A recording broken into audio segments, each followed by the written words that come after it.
یا علی مدد. اعوذ باللہ من الشیطان اللعین الرجیم. بسم اللہ الرحمن الرحیم. الحمد للہ الذی جعل لیلۃ القدر خیرا من الف شہر. والشکر للہ الذی جعلنا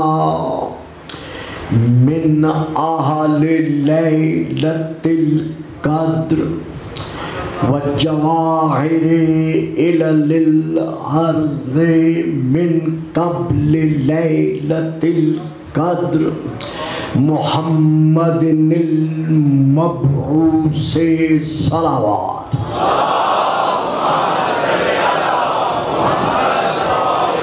قبل لیلۃ القدر وعلى آلہ الذین هم محال کتاب اللہ المنزل فی لیلۃ القدر بل هم کتاب اللہ الناطق المنزل فی لیلۃ القدر وعلی شیعتہم الذین هم اوراق کتاب اللہ الذی نزل فی لیلۃ القدر لاقتباسہم المعارف من مشکات لیلۃ القدر.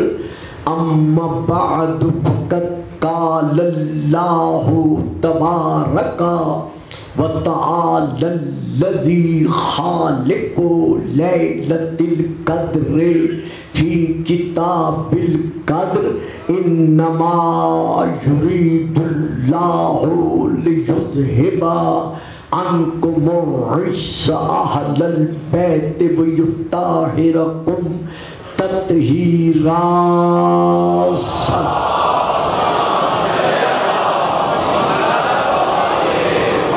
نعرہ تکبیر،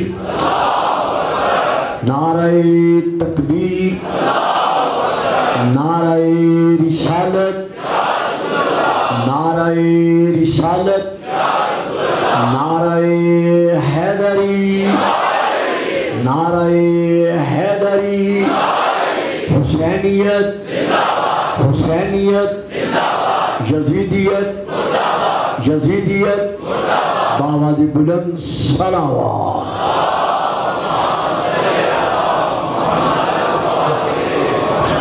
صاحبان علم و معرفت و محبت و مودت، گزشتہ تقریر میں با اعتبار لغت یہ عرض کیا جا چکا ہے کہ رشک کے کتنے معانی ہیں، اور محمد و آل محمد جتنی بھی اقسام رشک ہیں، جس قدر ارجاس ہیں، ان سب سے پاک و پاکیزہ ہیں.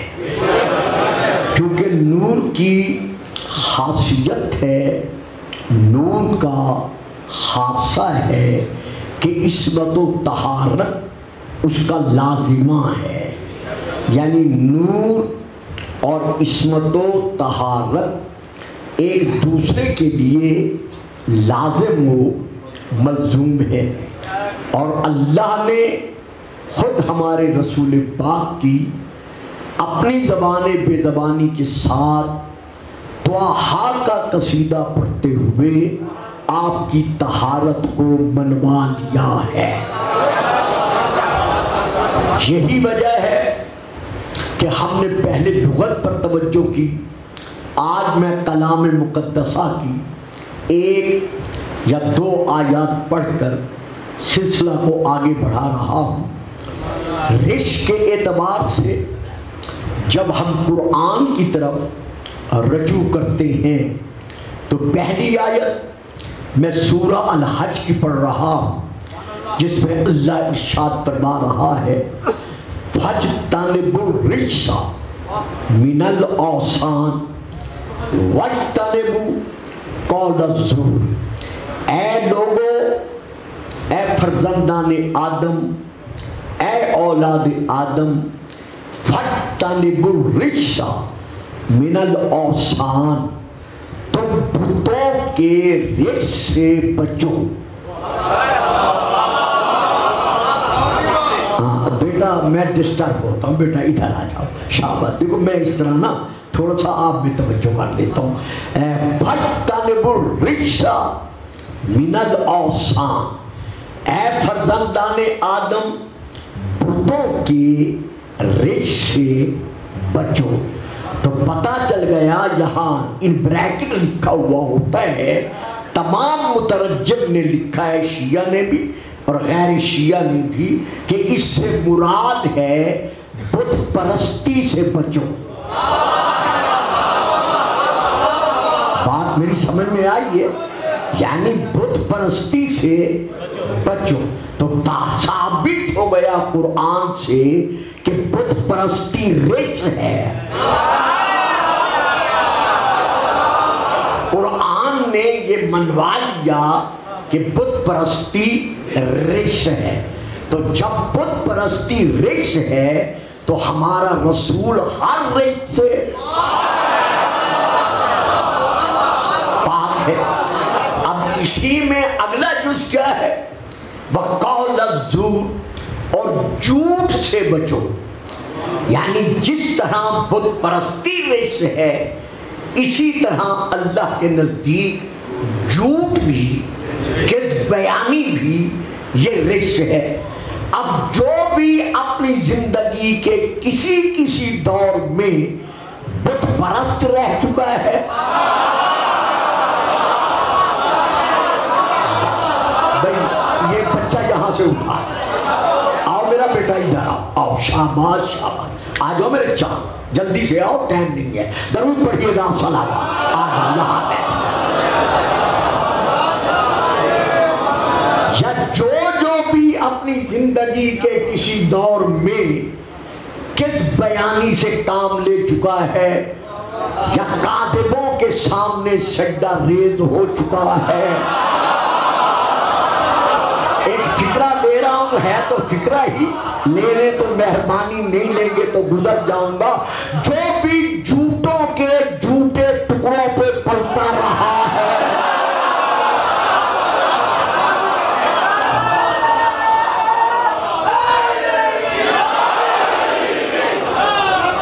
تو یہ سب کچھ کیا ہے؟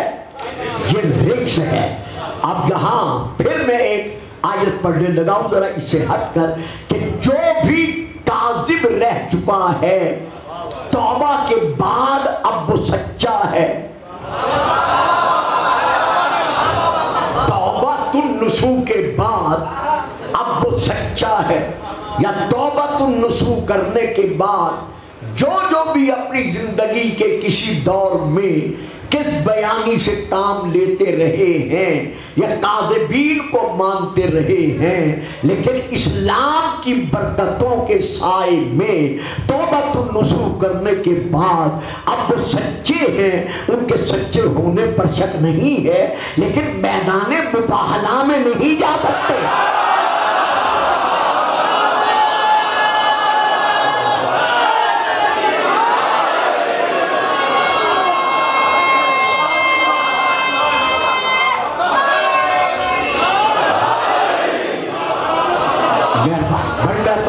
درود پڑھیے گا، صلوات۔